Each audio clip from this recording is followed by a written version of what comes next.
I always hear from so many students, I don't like math. I said to myself that I can do this. It's going to take some time, but I'll never quit.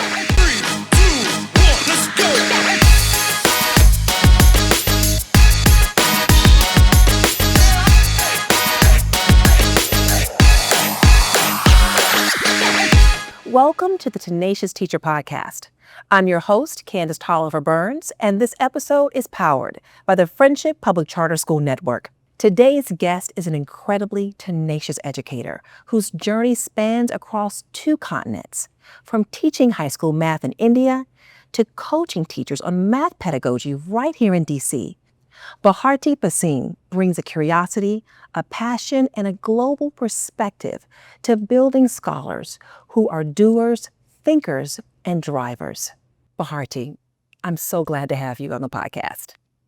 Thank you so much. Thanks for having me. Absolutely. I have been following your work for some time. You don't know me, but I know you. And when we are looking for guests for the Tenacious Teacher podcast, we're looking for teachers that aren't just, of course, first and foremost, they're impactful, they're effective, they're transformative, but we're looking for these really incredibly tenacious stories. And several of your colleagues said, you've got to go talk to Bharti. So here we are. I'd like to start off with a question that I think speaks to the heart of this podcast and to your personal and professional journey. When did you know you were incredibly tenacious? Was it a moment? Was it an experience?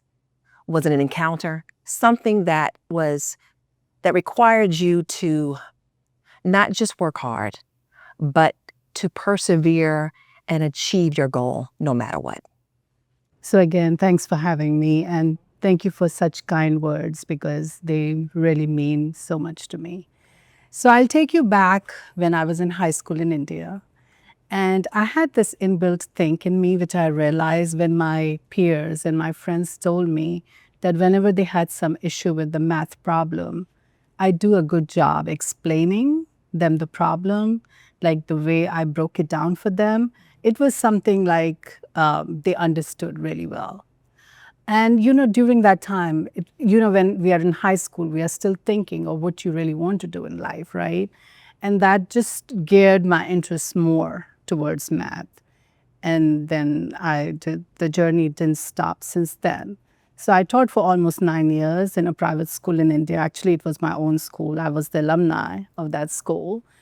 And after 9 years of teaching in a high school, me and my husband, we thought that let's explore. Let's explore what's happening in the other side of the world. So that's when it came to our mind that we want to explore the US education system. And then I started applying. And, step by step, everything went in the right direction. And back in 2008, December, I got the opportunity to join Prince George's County Public Schools as a middle school teacher. So I was there for about 3.5 years. And since it was a middle school, and my love has been like the content of high school math, so that's when I applied to Friendship. And just Friendship's vision and mission was so aligned to what I wanted to do in the education career that I just got attracted that this is what I want to do. And my passion for students and teach in an urban setting really took me, a step forward towards Friendship. So from Prince George's to Washington, D.C., and you said you really were interested in working in a fully urban setting. Why? So, one thing which always stands out and in my thoughts, in the way I think, is that I don't want to stay in my comfort zone. When I start getting too comfortable in one area, I need to explore more. I need to learn more. I need to just challenge myself. So I knew that it would not be easy, but I also had confidence that I can do this. And, I always hear from so many students that, oh, I don't like math, or math is not for me. So I wanted to change that perspective. So of course, I cannot do it with a large population, but I definitely knew that the students I serve, I can change that mind frame and start making them love math. So I'm curious about changing that mind frame or that perspective. You came from India. Tell me, were there a lot of similarities? Were there a lot of differences in how the educational framework is structured? Is the school culture similar or different? And then how did that take shape for you here in the U.S.? It's very different. It's like I can say it's day and night. Oh, wow. Okay. Because the way we teach in India is more lecture method. The lecture method is more prevalent. You basically stand in front of the students and just teach them.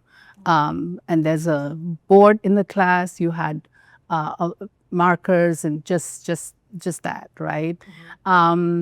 We have one textbook which we follow. And the classes are large, like you will have 45 to 50 students in one classroom. Almost like a college classroom. It's like that. Okay. So it's more what you see here in colleges sometimes with large classes is that. Like there's not much one-on-one interaction. There's like nothing called small groups. It's very different. So I'm curious, what was your early transition like? I mean, were there some aspects of your practice before you moved to the U.S. that you said, okay, these are some things I can apply right here in this classroom? And what are those things that you thought, you know what, I've got to shift or change? So I did some research. I saw what's different. Like I don't want to put myself into with absolutely like no idea. So I came prepared in terms of what I saw or what I read on the internet probably, right? But when you really experience that firsthand, it's totally different. Because I still remember the first time when I entered into a classroom, it was like I'm a brand new teacher. Wow. I don't After know almost this. 10 years of teaching prior to coming to the U.S. Right. Okay. And then also the way I was talking to the students was something which I was getting the expressions that, what? Like, you know, everything, every small thing was so different. I still remember the first time I gave them a test, it was like all subjective because that's what I was used to back home. And my students, I used to have 6th and 7th graders then, and they were very surprised that Mrs. Bhasin, like, what is this? I still remember I made a handwritten exam, and like they were so surprised. Handwritten. Yes. I can't recall in middle school having a handwritten exam. Okay. There were no multiple choice questions. I gave them separate sheets to answer, and they were super surprised. Like, how'd they tackle it? So they did it. It's not that they did not do it, but I understood very clearly that I really need to understand like this in and out because I cannot do something which is not benefiting the students the way they are used to, right? So I still remember I used to go to all my colleagues' math classes and I used to observe like how they teach. I had notes and notes and notes. I still have that notebook where like a student reacted this in the situation. So what was the instructor's explanation to that or what was the instructor's messaging? Like every small thing because honestly, I'll be so honest with you that it was like students used to laugh at certain things I said. And I was a very respected educator back home. Right. So I could not feel that going well with me. Right. So I had to do something. And within 6 months to be in that middle school, I was like, I performed 98% of my students were proficient or advanced on the state testing. I still remember my principal back then. I bet that was an amazing feeling. Super happy. Yes. Because content was never an issue. It was just the cultural difference, as you said, or the methodologies, the pedagogy. But I said to myself that I can do this. It's going to take some time, but I'll never quit. That's tenacity, right? That's being incredibly tenacious. So how did you bridge the cultural gap? You know, I'm even wondering in some instances, students may have never met someone like you. They certainly haven't met someone who's from India, right? They haven't met someone who's elected and chosen to stand in front of them and dedicate themselves to them, it may be from someplace different? How did you bridge that gap? Because much of it is just kind of really knowing each other and having trust with each other and wanting to really feel like they personally know you. So how did you do that? So, you know what I realized, Candace, that more I develop relationships with my students early on is going to make a difference. So initially, you know, my students probably thought that I'm not going to stay much, you know, much longer. I'll probably be here for a few months and then probably leave. But then as the time went by and they noticed that, you know, I have made many sacrifices in life to be here and to teach them. And I was very vocal about it. That, guys, I have left everything back to come here, you know, to live a different life, you know, to probably see growth for my son as well, because he was only 6 years at that time. Okay. So I was like, I showed my vulnerability to them, right? So when they realized that a lot has been on stake for me to be successful here, right? That's when they started taking me seriously. And then pretty early, they realized that Miss Bhasin does care. She's here for us. And that was 100%, you know, what my messaging to them was. That I want you to be someone in life. I want you to be successful. Like few years from now, if I go to a doctor's clinic, I want to see my student there. I want to see my students as entrepreneurs. So when they started to have this feeling that I am for them, and then what I was doing with them was making sense, they started to like the class, and that relationship I developed, it went a long, long way. Like we do Alumni Day every year in December. It's amazing. This past December, I was visiting home and I was not in school. And this is the first time in 13 years that I was not there. I was getting text messages. Wow. You know, right, that, your students. Yeah, where are you? We want to see you. Oh. And that's what I have earned in all these years. Like when they come, they don't want to go without seeing me.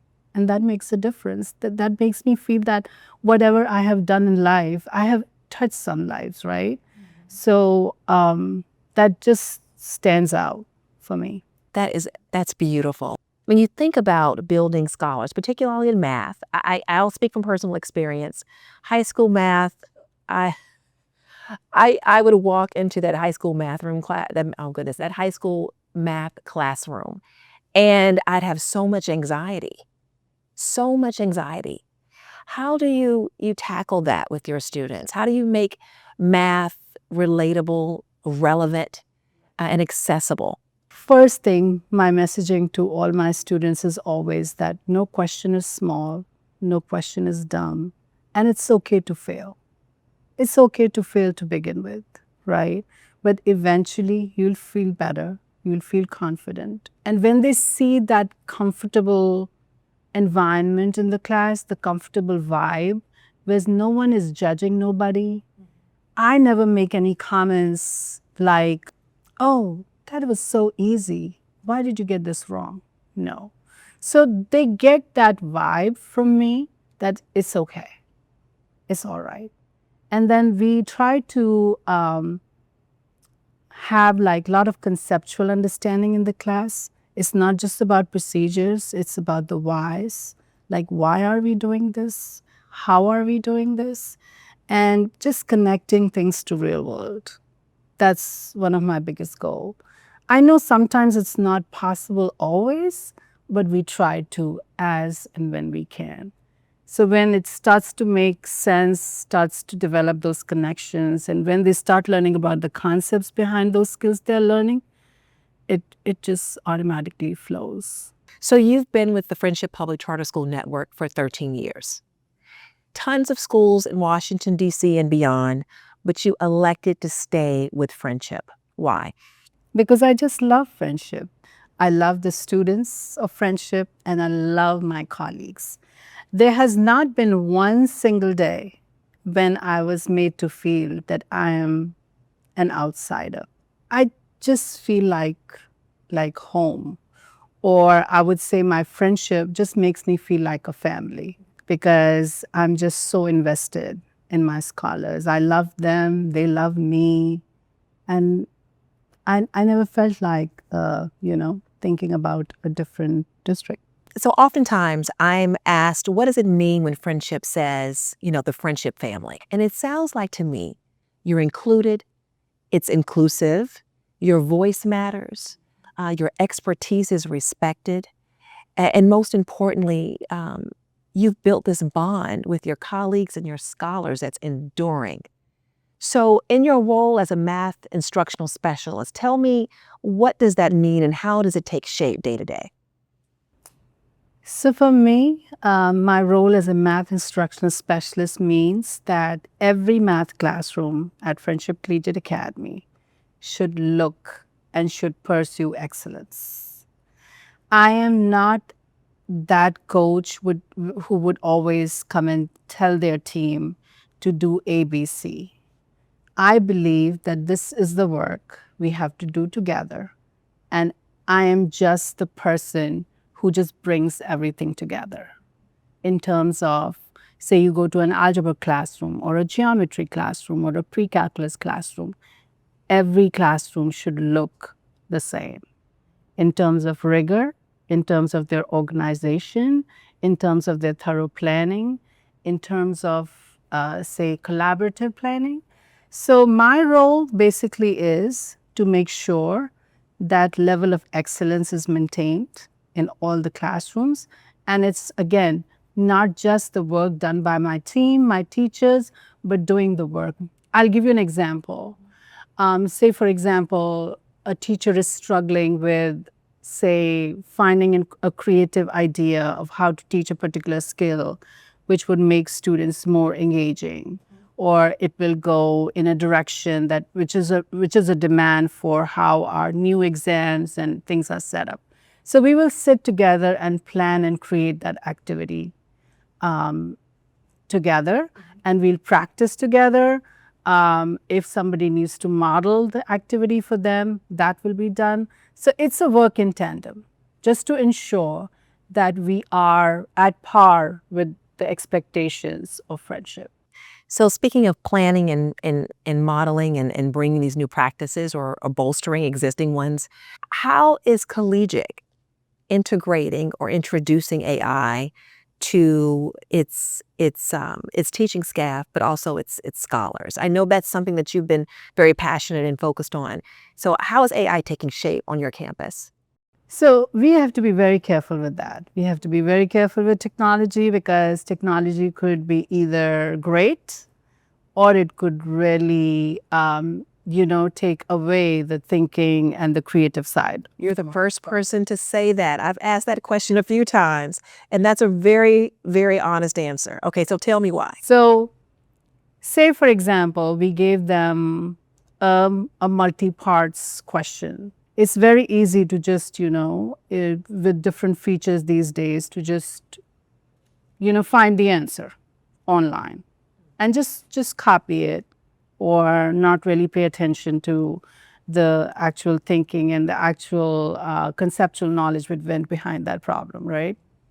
So we have to be so strategic in how we use technology, especially when we are giving homeworks. So my team, what they do is they pick up problems which are maybe from the secured materials, or students can find their answers online, and then make them actually do the work, make them actually explain their thinking. And it just goes in our favor. In the perspective of using AI in terms of different platforms, I know we are using Khan Migo for a lot of things. For example, we did put our map scores in our Khan Migo or Khan Academy platform, and it creates personalized practice based on what specific students need. Because if we have a class of 2025, differentiating instruction for every single student in that class is is kind of a very challenging task. So Conmigo does that for us. Right. Makes Then- things more efficient, right? For And then teachers. Conmigo has another feature called Tutor Me, which we actually looked at very closely ourselves. That is it providing the answers to the students? But no, it's not. Says a student put a question in, right? Instead of providing the answer or the steps, they will ask a counter question of what would you do in, say, scenario A, B, or C. And then when the student puts in something, it generates like, again, a follow-up question. So it's more like providing hints rather than actually giving the answers. So it's a great tool. It's like a teacher at home. So that's wonderful. But you would subscribe to it. It's helpful. Right. It It helps is. teachers, it It helps is. students, It but is you just have that. to be really thoughtful about how students are using the Yeah. tool so that it's not necessarily doing the thinking for them. Right. But they've already demonstrated the thinking, and then it helps them to build their mastery. Correct. Okay. Okay. So, you know, when you think about AI, when you think about what expectations are needed for students to really be successful once they leave your classroom, once they leave your school, what do they need in our high schools right now? What would you say is that thing that high schools must do to ensure kids are ready, students are ready? You know, friendship does a lot for our students, and I'm always appreciative of the fact that how we have such a vast and elaborate alumni program, and we actually help our students even when they graduate. But as a high schooler, definitely they need the right motivation. They need the correct messaging. Our students really need to know that the competition is really very broad outside.